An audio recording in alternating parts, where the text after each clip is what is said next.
Hello everyone, Interact back here again with another episode of Entity Education. In this episode we're going to be covering the Cenobite, probably better known as Pinhead. As always, there will be timestamps in the description and on the time track as well as in the pinned comment.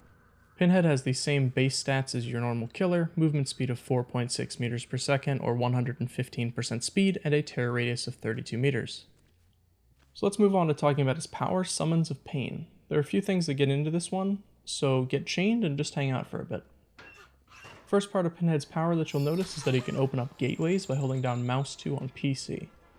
This will have him lift up his hand and have an indicator that looks a lot like a reused plaid flannel, probably because it is. Start moving out in front of you where you're aiming. You can press M1 to cancel this, or let go of mouse 2 to actually use the gateway. The minimum distance you can send out this gateway is 1.5 meters, and the maximum distance you can send it out is 16 meters by default. The gateway will move out from you at a rate of 8 meters per second, meaning getting to maximum distance only will take you 2 seconds. Once you actually possess the gateway, your point of view will snap to the gateway, where you'll be able to look around freely, but only for a maximum of 6 seconds.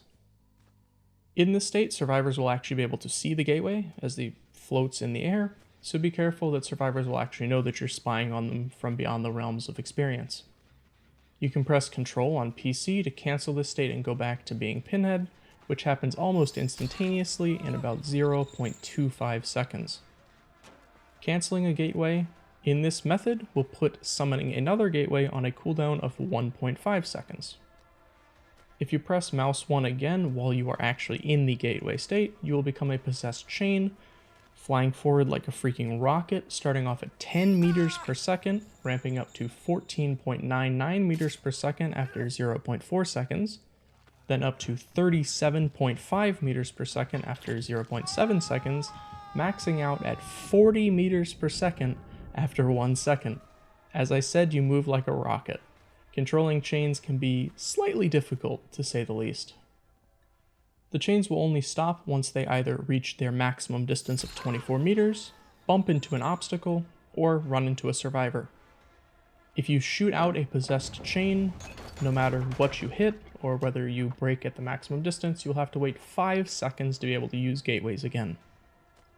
If you do manage to hit a survivor with a possessed chain, they will instantly become bound by 3 chains, removing their ability to sprint as well as do most other things.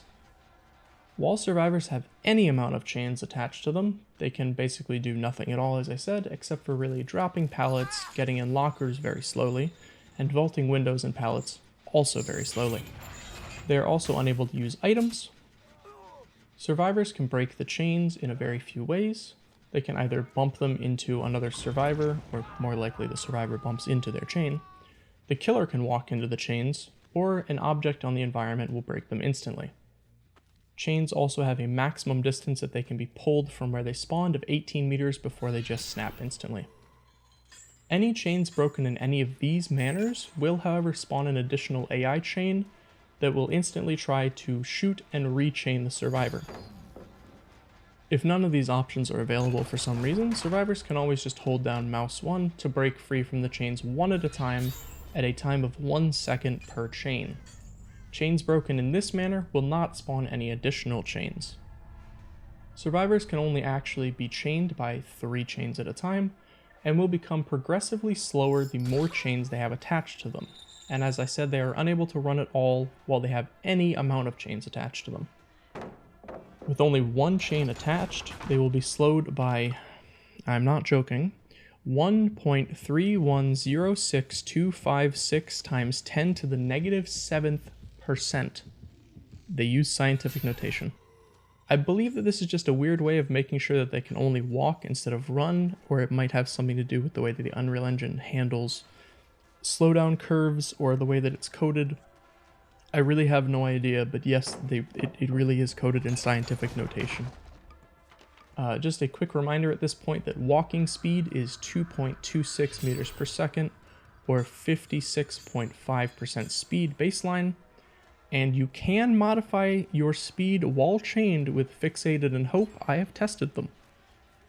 With 2 chains attached, they will be slowed by an additional 25%, bringing them down to 1.695 meters per second or 42.375% speed. And finally, with 3 chains attached, they will be slowed by 50%, bringing them down to 1.13 meters per second or 28.25% speed.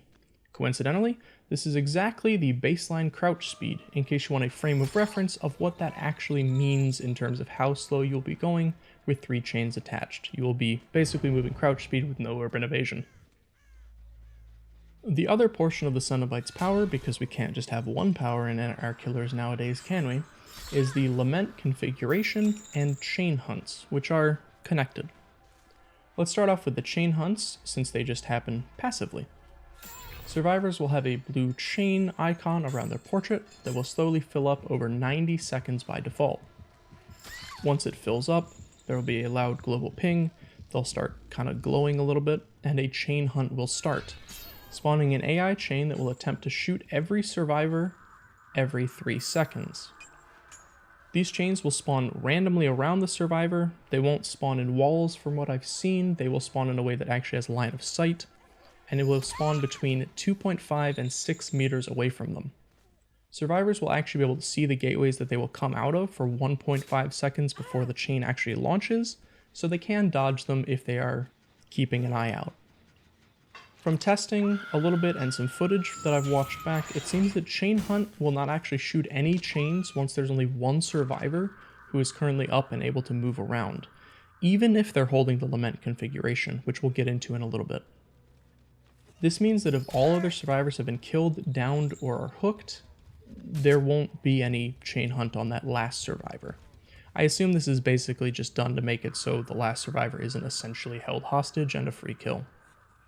The way that survivors have to stop chain hunts is by picking up the lament configuration, which is a little puzzle box. Once a survivor picks up the lament configuration, any current chain hunt progress or chain hunt that is currently in effect will cease, and the meters will no longer fill at all. They will reset to 0 and stay there for as long as the lament is being held. While holding the lament, however, the survivor will be afflicted by the oblivious status effect for as long as it's in their hands. In addition, while holding it, they will have a mini chain hunt affecting them, having one AI chain summoned every 4 seconds to try and bind them, following the same rules as having line of sight, spawning within 2.5 to 6 meters of them. All that stuff from chain hunt, all that affects this as well, I believe. Survivors may not drop the lament once they've picked it up, and will have to instead try and solve it, which will take 6 seconds to do by default, and will give them skill checks because this is Dead by Daylight after all. While solving it, the Pinhead will be alerted with a unique Killer Instinct style notification that someone is touching his box, and he will be able to start channeling a teleport to their location. This teleport will take a duration of 3.25 seconds for him to actually teleport across the map. Open the box and he will come, you can count on that. For the first 2 seconds of this teleport channel time, the survivor holding the lament will be stunned with a neat chain animation paying homage to the movies. Pinhead will be teleported randomly in a radius of the survivor who is holding the box of between 10 and 12 meters, and it currently does not take height into consideration, which means that survivors standing on top of hills can summon you at the bottom of the hill, and then you can't actually just hit them for free, which is really annoying. Pinhead will do the normal summoning thing of facing the survivors that he's teleported to, so you'll always know what direction they are, at the very least. If you manage to somehow find and pick up the lament as Pinhead, you will cause all the survivors to scream, giving scream bubble notifications for 3 seconds, as well as starting a chain hunt. This same effect will happen if you down a survivor while they are holding the lament configuration, but remember that the lament will despawn if you teleport, so don't expect this to be happening if you are teleporting to someone who is solving it. This will only happen if you actually down them while they are holding it in their hands. Once the lament configuration has been despawned due to any of these things happening, it will take a little bit of time before it actually respawns on the map. If a survivor solved it, or the Cenobite chose to teleport to the survivor attempting to solve it, it will respawn in 45 seconds. If the Cenobite picks it up off the ground, making all the survivors scream and starting a chain hunt, it will respawn in 10 seconds. And if the Cenobite downs the survivor who is holding the lament, it will respawn in 30 seconds. There is some kind of programmed method for the respawning of the lament configuration, but I don't quite understand it because I don't code video games. Essentially, though, it will attempt to respawn more than 40 meters away from the Cenobite and 16 meters away from any survivor. If it can find a location that suits these parameters, it will randomly spawn in one of these valid locations. It does favor spawning away from the killer more so than the survivors. It's more weighted to not being near the killer. So if you somehow forced it to spawn within these radiuses, it would more likely spawn closer to a survivor than the killer. With all of that out of the way, let's talk add-ons and explain what slightly, moderately, considerably, etc. means for potentially the final time. I'm so excited they're finally just adding numbers to the game. We start off the common tier with Lively Crickets. This add-on will slightly increase your turn rate of possessed chains. This means an additional 10 degrees to your yaw and pitch maximum turn rate per server tick. Why is that so hard to say? I'm not entirely sure what this means, to be honest with you. And even if I did, I would need to know what the server tick rate is, and I don't. But essentially, this will make it easier for you to turn your chain while you're flying. Next up is Leather Strip.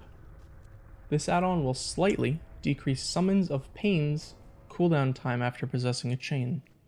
This means a reduction of 0.15 seconds to the cooldown after possessing a chain, bringing it down to 4.85 seconds before you can send out another gateway to start shooting more chains. Following that, we have Burning Candle. This add-on will moderately increase the speed at which chain hunts activate. This means a reduction of 5 seconds to your chain hunt timer, bringing it down to 85 seconds to activate, assuming no survivors touch your box and make you come. And the final common add-on is Bent Nail. This add-on will gain you 100% bonus blood points when binding a survivor, but make it so only one additional chain will spawn when you hit a survivor with a possessed chain. Really just kind of does what it says. Moving on to uncommon add-ons now, we have Wriggling Maggots. This add-on will moderately increase the turn rate of your possessed chains. This means an additional 15 degrees to your yaw and pitch maximum turn rate per server tick.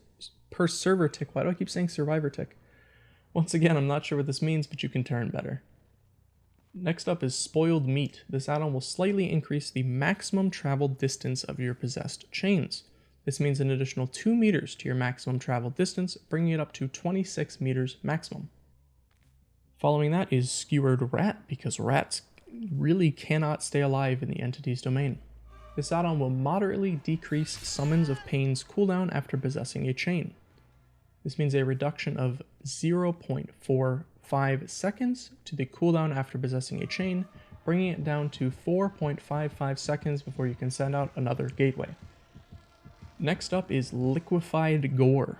This add-on will moderately increase the time it takes for a survivor to solve the lament configuration. This means it will take survivors an additional 2 seconds, bringing it up to 8 seconds total for them to solve the puzzle box. And the final uncommon add-on is Flickering Television. This add-on will moderately increase the maximum casting range of your gateway. This means an increase to your max cast range of 4 meters, bringing it up to 20 meters maximum. Moving on to rare add-ons now, we start with Torture Pillar. This add-on will considerably increase the speed at which chain hunts activate. This means a reduction to the time for a chain hunt to go off of 10 seconds, bringing it down to 80 seconds total. Next up is Slice of Frank. This add-on will make survivors carrying the lament configuration suffer from the exhausted status effect. Does what it says. Next up is Larry's Remains, RIP Larry. This add-on will considerably increase the time it takes for survivors to solve the lament configuration. This means an additional 4 seconds to weirdly stroke the lament, watch the movies if you don't know what I'm talking about, bringing it up to 10 seconds total. Next up is Larry's Blood. This add-on will moderately increase possessed chain's maximum traveled distance. This means an increase of 4 meters to your maximum traveled distance, bringing it up to 28 meters total. And the final rare add-on is Frank's Heart.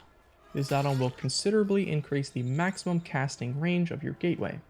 This means an increase to your maximum casting range of 8 meters, bringing it up to 24 meters maximum. Going up a tier, the first very rare add-on is Original Pain.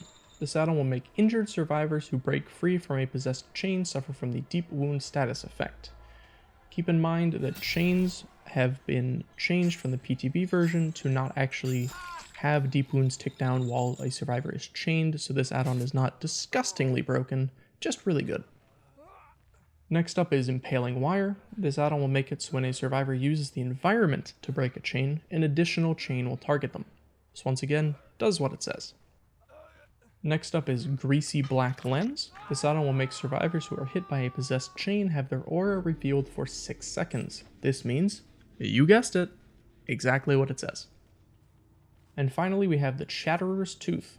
This add-on will reveal the Lament configuration to Pinhead, making it so if you pick up the Lament configuration, you will deactivate all of the chain hunts, and also grant you the undetectable status effect for 12 seconds after picking it up.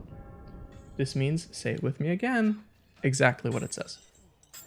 So now let's talk about Pinhead's ultra rare add-ons. We start with Iridescent Lament configuration. I did that on the first try. This add-on will make it so while Chain Hunt is inactive, survivors beyond 16 meters of the Lament configuration will be unable to see its aura. And the final ultra rare add-on, and the final add-on in general, is Engineer's Fang.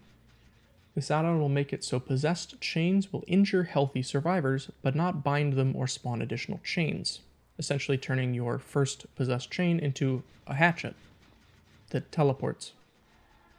It's pretty good. It will also slightly increase the time it takes to close the gateway after hitting a healthy survivor with a possessed chain. This means an increase of 0.25 seconds, bringing it up to 0.5 seconds total to get control of Pinhead back after hitting a healthy survivor with a possessed chain. So now let's get into the teachable perks you'll unlock when you put your blood points into Pinhead. At level 30, you'll unlock the teachable for the perk Deadlock. Deadlock will make it so once a generator is repaired, the entity will block the most progressed generator on the map for 20/25/30 seconds, as well as highlighting its aura in white for you for the duration. At level 35, you'll unlock the teachable for the perk Hex Plaything. Hex Plaything is obviously a Hex perk, but doesn't spawn like a normal Hex perk. Instead, after you hook a survivor for the first time in a match, a dull totem that is available on the map will become a Hex totem, and Hex Plaything will activate for that survivor. The hooked survivor will become cursed, that just means that they have the Hex on them, as well as suffered from the Oblivious status effect until their Hex totem is cleansed. Hex Plaything's totem aura will be revealed to the specific cursed survivor that it is affecting while they are within 24/20/16 meters of it. And for the first 90 seconds of Hex Plaything being activated, that cursed survivor will be the only one able to actually cleanse that Hex totem. It will be blocked for all other survivors. And finally, at level 40, you'll unlock the teachable for the perk Scourge Hook Gift of Pain. At the start of the match, 4 hooks on the map will become Scourge Hooks randomly. You'll be able to see the Scourge Hooks auras, they'll be whitish. You won't be able to see them all over the map anymore. Thankfully, they changed that from the PTB, that was really obnoxious. When a survivor is hooked on a Scourge Hook, they will suffer from the Hemorrhage and Mangled status effect until fully healed. The first time that they are healed after the Scourge Hook takes effect, they will suffer from a 7/8/9% penalty to their healing and repairing speeds until they become injured again. It does not specify that this is being injured from the killer specifically, so things like for the people that injure the survivor intentionally will actually cancel out Scourge Hook, although that's a very niche scenario. So now let's talk about some tips for actually playing the Cenobite. The first and biggest question is probably going to be, when should I be using my chains on survivors? I wasn't 100% sure that I had the best idea of where to use them, so I consulted a little known streamer named Otsdarva, who is 100% ripping off of not Otsdarva's name for views, which I find kind of disgusting, to be honest with you. He said that in his opinion, and I agree with him after some thought, you should try and use your power in a place where the chains aren't going to immediately break, and then it just won't be worthwhile, because the AI chains are pretty easy to dodge. I agree that this does seem to be the best way of doing it based on my time playing Pinhead. This essentially means that if you're using your chains on a survivor who's near like a corner of a TL wall or a long wall or, a jungle gym or something like that, or if they're at a window, it's probably not the best idea.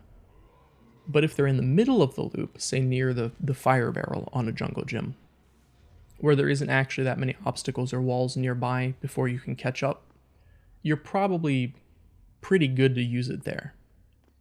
You obviously shouldn't be using it at point blank range, just lunge and hit them. This is something that will take some practice and some getting used to, and you'll have to kind of know how tiles are laid out, and know where there will be obstacles on each specific portion of the map, which is going to be a little annoying. As for how to land the chains, if you're a nurse main, rejoice, because the best way of doing it is basically to just spawn the gateway on top of the survivor and then tap one to instantly get the chain to land. Because the survivors have the big old pill hitboxes and chains have a seemingly pretty big hitbox as well. This way you don't have to fuss with actually trying to control the freaking rocket that the chain is and potentially missing. Keep in mind that if for some reason you mess this up, and you do miss, the easiest way to just cancel the power is to aim directly down. Just go down and hit the ground. If you crash your chain into the ground, you'll get control of Pinhead back within, that 0.25 seconds, and then you'll be able to get back into your chase super quickly. I believe that knowing when to just abandon a chain shot that's gone awry is going to be a pretty important part of chasing as Pinhead, since you don't want to overcommit, even though the chain will fly pretty far and it goes super duper fast, and it probably won't lose you that much time. Any amount of time saved in a chase is time saved. You can cancel your gateways if your placement is bad, say a survivor doubles back on it or something, but you can't actually cancel the chain once it starts flying, so crash it into the ground, crash it into the closest hay bale or wall or whatever. Outside of just using chains at loops to slow down survivors, do keep in mind that chains will cancel survivors being able to do anything that involves an item or holding M1, essentially. This means that if you see them trying to cleanse a hex totem, or even if they're, say, solving the lament configuration, and you know that you can land the chain, you can kind of snipe them off of doing those things with a well-placed chain. This can be very difficult if survivors understand this concept, and given the limitations of how far you can put the gateway and how far you can actually shoot the chain, and the fact that the chain is moving at 40 meters per second and is seemingly uncontrollable, it can be difficult to do, but it does feel very satisfying when you pull it off. Chain hunts are a very powerful part of Pinhead's kit in terms of game delay, since it basically just stops them from working on generators. So if you see someone trying to solve the lament configuration close by, I would attempt to go and down them to force them to get the chain hunt to start, or restart, rather. But I wouldn't drop a guaranteed chase to teleport across the map to hit a healthy survivor who's trying to make you come, since this doesn't actually start the chain hunt, it just makes the lament go somewhere else, and resets the 90-second timer. As nice as the delay from a chain hunt is, I think that just downing and hooking a survivor that you're already in chase with is also a really good way of slowing down survivors on generators. Shocking, isn't it? So now let's talk about perk builds.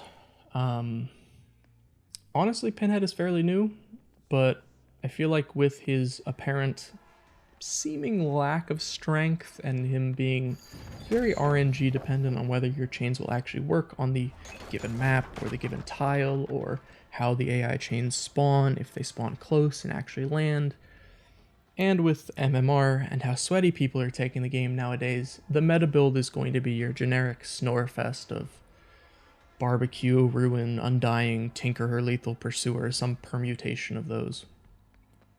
Perks that work specifically well for Pinhead are Hoarder and Franklin's Demise.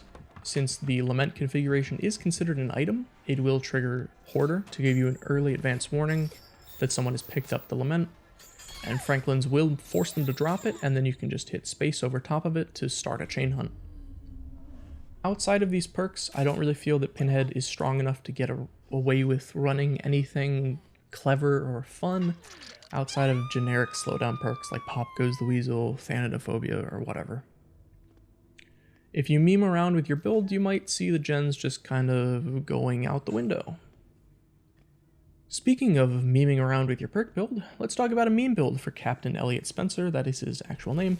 And yes, there's only one this time because he has a ton of filler add-ons that are very uninteresting.